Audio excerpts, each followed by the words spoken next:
The appetizer takes us to Madison, Wisconsin, and Odessa Piper's classy L'Étoile. In French, that is star, which she is where media attention is concerned. She's been featured in Gourmet, Bon Appetit, Food and Wine Spectator. Her first course is an apricot biscotti served with Wisconsin cheese. I've got some room temperature butter, and I'm going to just cream it with sugar, get it really fluffy. This will make my biscotti really light.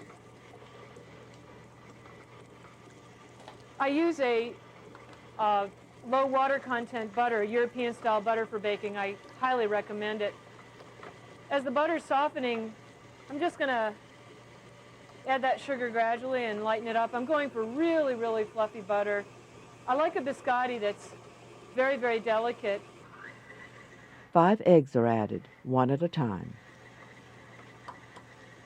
I use beautiful organic eggs. I love these.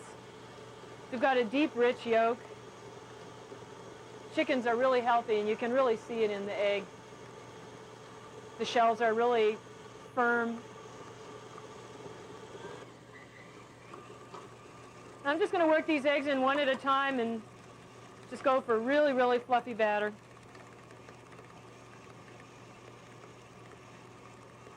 I learned a long time ago never to break eggs directly into your mixing bowl. You never know when a bit of shell is going to get in there. After all the eggs are added, a 1/4 cup of vinegar goes in. When the eggs are mixed into the butter, I'm going to add a 1/4 cup of fruit vinegar. I recommend a nice fruity vinegar that will match the fruit level in the biscotti recipe. Fresh herbs, including the unusual hyssop with a slightly bitter minty flavor. If I use the leaves in their entirety, it's a bit too much. And this is the anise hyssop plant that I get the leaves from. I actually asked my farmers to bring it in before the plant has flowered and gotten quite this mature. You can also use the anise hyssop flowers and throw those into the biscotti batter as well, if you have a helper or the patience.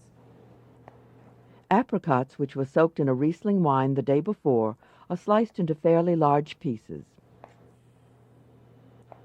Other fruits that work really well are poached pears, or apples, dried reconstituted cherries, and cranberries. That combination is awesome. Another combination I love to do is dried blueberries with candied lavender. The apricot pieces are coated with flour before going into the biscotti batter. I like to lightly toast the anise seed. Brings out a great flavor.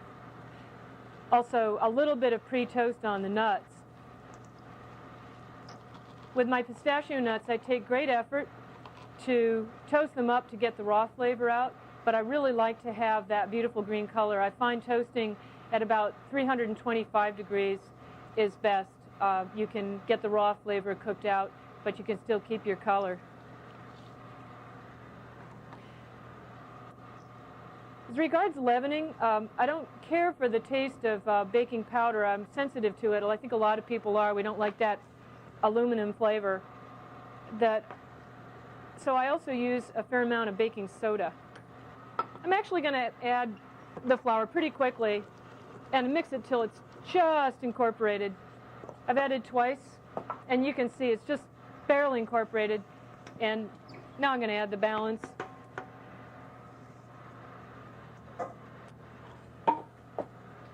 And even as this is doing its final mix-in, before it's even completely mixed, I'm going to add my fruit and the julienne hyssop and mint so that I can just keep that mixing time down to an absolute minimum.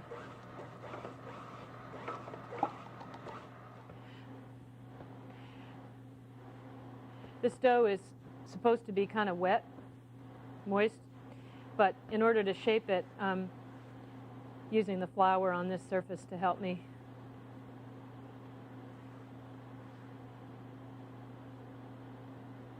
And I'm going to take this one the length of a half pan. Bake at 350 for 25 minutes. We get this cheese from Mary Falk in Love Tree Farm up in northern Wisconsin. She calls this cheese Trade Lake Cedar because she ages it on cedar boughs. When it comes shipped to us, it actually arrives with all this straw. So we keep it that way and keep it just lightly wrapped while we're using it. I'm going to pair the cheese with the Hyssop biscotti and some fresh apricots. I've got the glacé apricots in the biscotti. All right, we've taken the cheese and we've tempered it at room temperature for a couple hours just so that it's really coming up with all of its perfume and its sweetness and its nuance, which you can't really get if it's taken too cold from the refrigerator. And my particular preference with biscotti is actually not to toast it because I like all the flavors to come through and I really enjoy the moistness. So I'm just going to set that in and keep this one really simple. Some of the hyssop that we used in the biscotti, fresh hyssop, and then we'll just add these beautiful apricots from up in Door County, still kind of north, where a lot of stone fruits grow really well. I think we got ourselves a cheese plate.